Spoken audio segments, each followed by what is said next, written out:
Hi students, higher secondary level physics. The lesson 1 is electrostatic. Okay, what is mean by electrostatic? Let's split into the topic into two: electro and static and statics.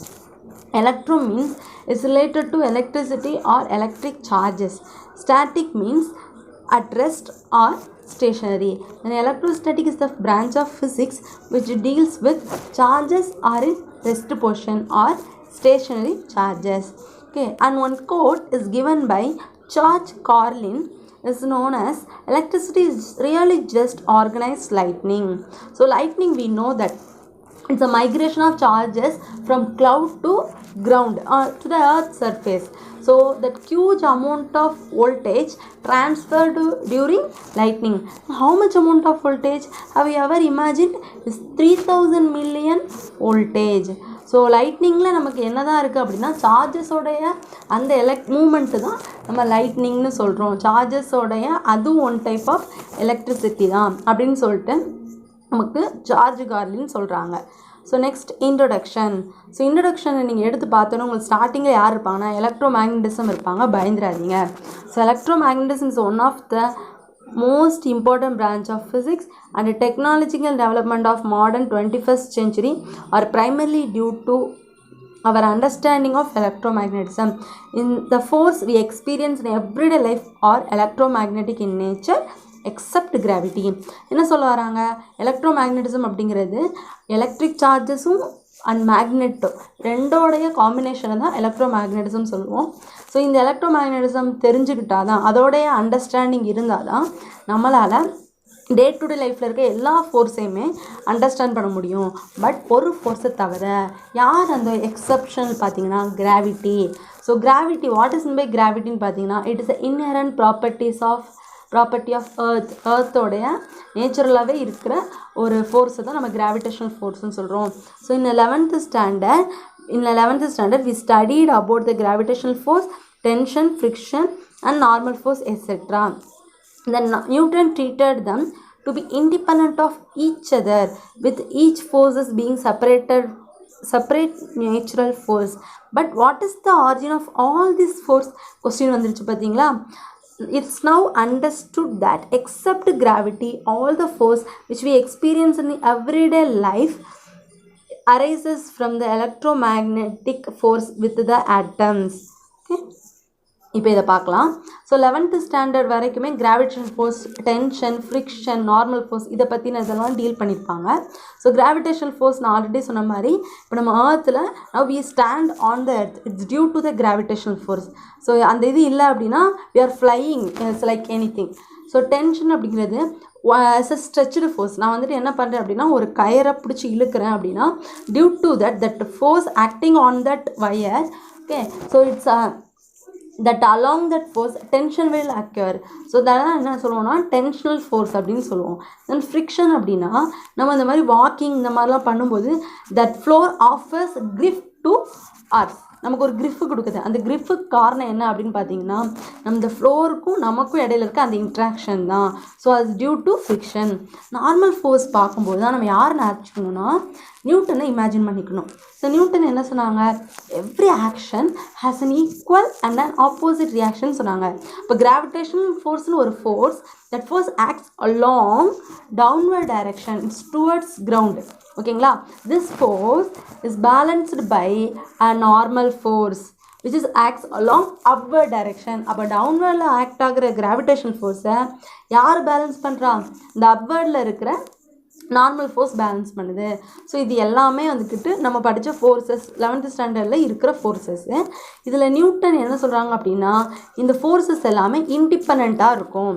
ஓகேங்களா? அது வந்துட்டு அவர் ஒவ்வொன்றையும் வந்துட்டு natural ஃபோர்ஸ்லேருந்து இருக்குன்னு சொல்லியிருக்காங்க. But what is the origin of all this force?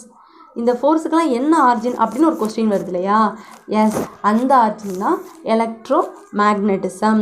So electro magnetic forces தான் எல்லாத்துக்கும் வந்துட்டு ஆரிஜின் அப்படின்னு நமக்கு வாய் வழியாக சொன்னால் பத்தாது, கரெக்டாக? ஸோ அதுக்கான ஹியர் த எக்ஸாம்பிள்ஸ் ஆர் அப்படின்னு சொல்லிட்டு கொஞ்சம் எக்ஸாம்பிள்ஸ் கொடுத்துருக்காங்க. ஓகே, ஃபஸ்ட்டு எக்ஸாம்பிள் பார்க்கலாம். ஃபஸ்ட்டு என்ன சொல்லியிருக்காங்க பாருங்கள். when an object is pushed pushed. The atoms in our hand interact with the atoms in the object, and this interaction is basically electromagnetic in nature. அப்போ என்ன அர்த்தம், நான் வந்துட்டு ஒரு வாலை புஷ் பண்ணுறேன், என்னுடைய கையை வச்சு நான் புஷ் பண்ணும்போது what ஹேப்பன்னா there is an interaction between the atoms in the wall, ஓகேங்களா, and the interaction between atoms in the wall and my hand. So என் ஹேண்ட்லேயுமே ஆட்டம்ஸ் இருக்கும். ஸோ இந்த ரெண்டுக்குமான இன்ட்ராக்ஷனால தான், தட் எலக்ட்ரோமேக்னெட்டிக் இன்ட்ராக்ஷனால தான் நம்மளால் என்ன செய்ய முடியுது அப்படின்னா அந்த இடத்துல அந்த புஷிங் ஃபோர்ஸை நம்மளால் அப்ளை பண்ண முடியுது. ஓகேங்களா, இது ஃபஸ்ட் ஒரு எக்ஸாம்பிள். செகண்ட் என்ன அப்படின்னா மார்ஸ் சர்ஃபேஸில் நம்ம நிற்கிறோம். ஆல்ரெடி சொன்னதான், கிராவிடேஷனல் ஃபோர்ஸ் டவுன்வேர்ட்லையும் நார்மல் ஃபோர்ஸ் அப்வேர்ட்லையும் ஆக்ட் ஆகுறதுனால two forces to counterbalance the gravitational force. So இது கவுண்டர் பேலன்ஸ் ஒன்றுக்கு ஒன்று என்ன செய்யுது, பேலன்ஸ் பண்ணுறதுனால தான் நம்மளால் நிற்க முடியுது. ஓகேவா, இப்போது இன்னொரு கொஸ்டின் வருது, அது ஓகே தான், அப்போ அந்த நார்மல் ஃபோர்ஸ் எதனால் வருது, what is the origin of this normal force question வந்துருச்சா. ஸோ அதுக்கு தான் அடுத்த பேரெல்லாம் கொடுத்துருக்காங்க. It arises due to the electromagnetic interaction of atoms on the surface of earth. இப்போ ஏர்த்தில் என்ன இருக்குது, ஆட்டம்ஸ் இருக்குது. ஓகேங்களா, அதே மாதிரி நம்மளோட ஃபீட்டில் என்ன இருக்குது, ஆட்டம்ஸ் இருக்குது. ஸோ இந்த ரெண்டு ஆட்டம்ஸோட இன்ட்ராக்ஷன், தட் எலக்ட்ரோமேக்னெட்டிக் இன்ட்ராக்ஷன் தான் உங்களை என்ன செய்ய வைக்குது, உங்களுக்கு ஒரு நார்மல் ஃபோர்ஸ் கொடுத்து உங்களை பேலன்ஸ் பண்ண வைக்குது. So that's why we stand on the earth. So இந்த வகையில் தான் நமக்கு நார்மல் ஃபோர்ஸ் ஆக்ட் ஆகுது அப்படிங்கிறத சொல்ல வரும். ஸோ இங்கே என்ன சொல்கிறாங்க பாருங்கள், though we attracted by the gravitational force of earth we stand on the earth only because of that electromagnetic force of atom. ஓகேங்களா, நம்ம என்ன தான் வந்துட்டு கிராவிடேஷனல் ஃபோர்ஸ் ஆஃப் எர்த்தால் அட்ராக்ட் ஆனாலும் நம்ம வந்துட்டு என்ன ஆகுது, எர்த்துக்கும் நம்ம ஃபீட்டுக்கு இடையில இருக்க அந்த எலக்ட்ரோமேக்னெட்டிக் இன்ட்ராக்ஷன் தான் நம்ம எர்த்தில் ஸ்டாண்ட் பண்ண வைக்கிது. ஓகேங்களா, தேர்ட் எக்ஸாம்பிள் என்ன அப்படின்னு பார்த்தீங்கன்னா நம்ம ஸ்டாட்டிக் ஃப்ரிக்ஷனை வச்சு எக்ஸாம்பிள் தான். So when an object is moved on the surface, static friction resists the motion of the object. The static friction arises due to electromagnetic interaction between the atom present on the object and the atoms on the surface. So இப்போ என்ன சொல்ல வராங்கன்னா, consider a TV which is present on the table. ஓகேங்களா, இப்போ நீங்கள் TV வந்துட்டு move பண்ணணும்னு நினச்சிங்கன்னா, புஷ் பண்ணி மூவ் பண்ணணும்னு நினச்சிங்கன்னா அவ்வளோ சீக்கிரம் உங்களால் மூவ் பண்ண முடியாது. இப்போ என்ன அர்த்தம், the TV have an electromagnetic interaction with the table. ஓகேங்களா, அப்போது அந்த எலக்ட்ரோமேக்னெட்டிக் இன்ட்ராக்ஷன் அங்கே என்னவா ஆக்ட் ஆகும் அப்படின்னா ஸ்டாட்டிக் ஃப்ரிக்ஷனாக ஆக்ட் ஆகும். ஸோ அந்த ஸ்டாட்டிக் ஃப்ரிக்ஷன் இருக்கிறதுக்கு காரணம் என்ன, it is due to the electromagnetic interaction between TV and the table. இப்போ நீங்கள் கேட்கலாம், அப்போது ஸ்டாட்டிக் ஃப்ரிக்ஷனை என்ன மிஸ் அப்படின்னு நீங்கள் கேட்டிங்கன்னா, static friction is nothing but it is the resistive force offered by an object when it has rest. ரெஸ்ட்டில் இருக்கும்போது கிடைக்கிற ஒரு ரெசிஸ்டிவ் ஃபோர்ஸ் தான், அதை நான் மூவ் பண்ண விடாமல் அது தடுக்கும். ஓகேங்களா, so that is not as static friction.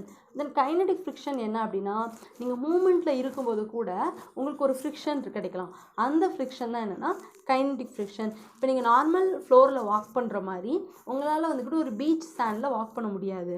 So அப்போ அந்த இடத்துல உங்களுக்கு வாக்கிங் டிஃப்ரென்ஸ் இருக்க காரணம் என்ன, it gives more kinetic friction for walking. இந்த பீச் சாண்ட் உங்களுக்கு அதிகமாக கைனடிக் ஃப்ரிக்ஷன் கொடுக்க தான் செய்யும்.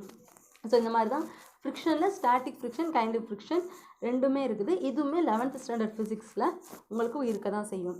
ஓகேங்களா, ஸோ த நெக்ஸ்ட் ஒன் பார்த்தீங்க அப்படின்னா, இந்த மாதிரி நம்ம வந்துட்டு இந்த எக்ஸாம்பிள்ஸ்லாம் வச்சு நம்ம என்ன புரிஞ்சுக்கிறோம் அப்படின்னு பார்த்தீங்கன்னா, so understanding the electromagnetism is very essential to understand the universe in a holistic manner. So நம்ம யூனிவர்ஸை பற்றி அண்டர்ஸ்டாண்ட் பண்ணணும் அப்படின்னா நமக்கு என்ன தேவை, ஹவ் டு அண்டர்ஸ்டாண்ட் எலக்ட்ரோமேக்னட்டிசம்.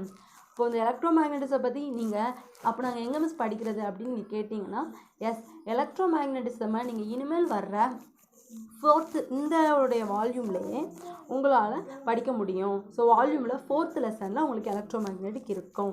ஓகேங்களா, ஸோ இதில் இந்த லெசனில் அப்போ நம்ம என்ன படிக்க போகிறோம் அப்படின்னா, it's about the charges at rest. This unit deals with the behavior and other related phenomena of charges at rest. Okay, அப்போ இந்த மாதிரி படிக்கிற ஒரு பிரான்ச் ஆஃப் எலக்ட்ரிசிட்டியை நம்ம என்ன சொல்லலாம் அப்படின்னா எலக்ட்ரோஸ்டாட்டிக்ஸ்னு சொல்லலாம். So branch of electricity which deals with the stationary charges is called electrostatic. Okay students, next கிளாஸில் நம்ம ஹிஸ்டாரிக்கல் பேக்ரவுண்ட்ஸ் பார்க்கலாம். தேங்க்யூ.